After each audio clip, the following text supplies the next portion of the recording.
नमस्कार. श्री स्वामी समर्थ संगीत शारदामध्ये तुम्हा सर्वांचं मनपूर्वक स्वागत. स्वामी समर्थांचा 31 मार्चला प्रकट दिवस आलेला आहे आणि आज आपण 11 दिवसीय श्री स्वामी समर्थ महाराजांची सेवा कशी करायची ते पाहणार आहोत. प्रत्येकाला श्री स्वामी समर्थांचा खूप चांगला अनुभव आलेला आहे. आज आपण पाहाल तिकडे प्रत्येकाला स्वामी समर्थ आणि त्यांचे अनुभव आपल्याला पाहायला मिळतील.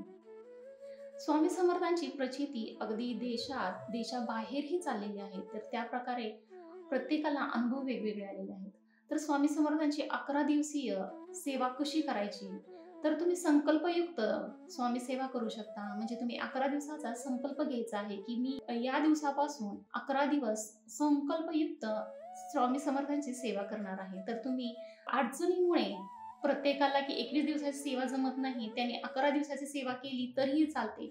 तर त्याच्यासाठी काय करायचं की पहिल्या दिवशी संकल्प करायचा. आपल्या घरातील देवपूजा झाली की स्वामी समर्थांची मूर्ती किंवा फोटो असेल तर त्याची विधिवत पूजा करून स्वामी समर्थांसमोर तुम्ही संकल्प घ्यायचा आहे. त्याच्यासाठी काय करायचं, हातामध्ये तांदूळ घ्यायचं, त्याच्यामध्ये 2 चमचे पाणी घेऊन ते तसंच हातामध्ये पकडून तुम्ही स्वतःचं नाव घ्यायचं, स्वतःचं गोत्र बोलायचं आणि संकल्प घ्यायचा की मी श्री स्वामी समर्थ मी 11 दिवस संकल्पयुक्त स्वामी सेवा करणार आहे. तर त्याच्यासाठी तुम्ही रोज 21 अध्याय वाचून 11 वेळा तारक मंत्र बोलून 11 माळी जप ही करू शकता. जर तुम्हाला ते शक्य नसेल, वेळेची कमतरता असेल, तर तुम्ही रोज 3 अध्याय वाचून 11 वेळा तारक मंत्र बोलू शकता.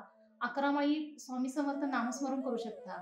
ज्या प्रकारे तुम्हाला वाटेल तसं तुम्ही त्या पद्धतीने तुमचा संकल्प करून तुम्ही स्वामी सेवा करायची आहे.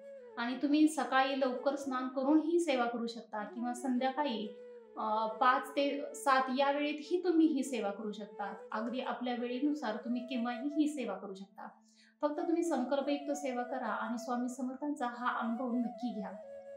आपल्याला संकल्पयुक्त सेवा करायची आहे. त्याच्यामुळे तुम्ही कोणत्या प्रकारे कशी करताय, अगदी मनापासून तुम्ही सेवा करा.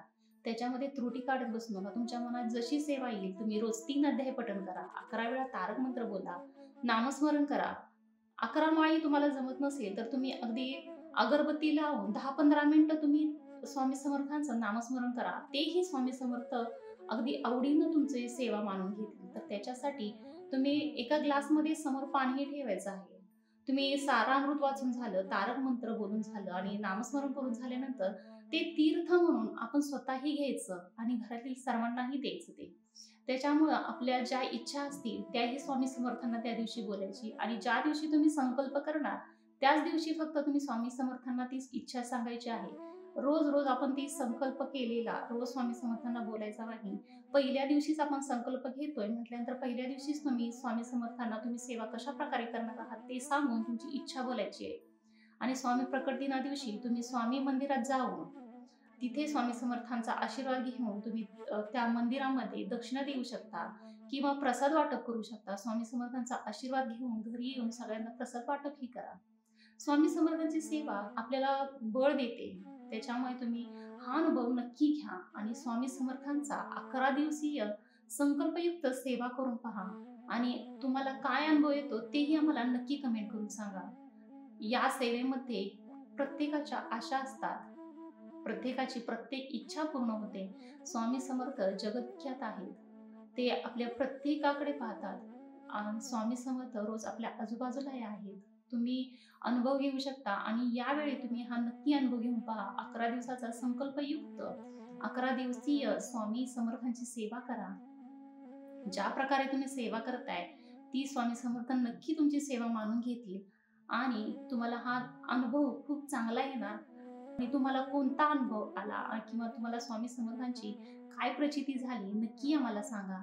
श्री स्वामी समर्थ. जय जय स्वामी समर्थ.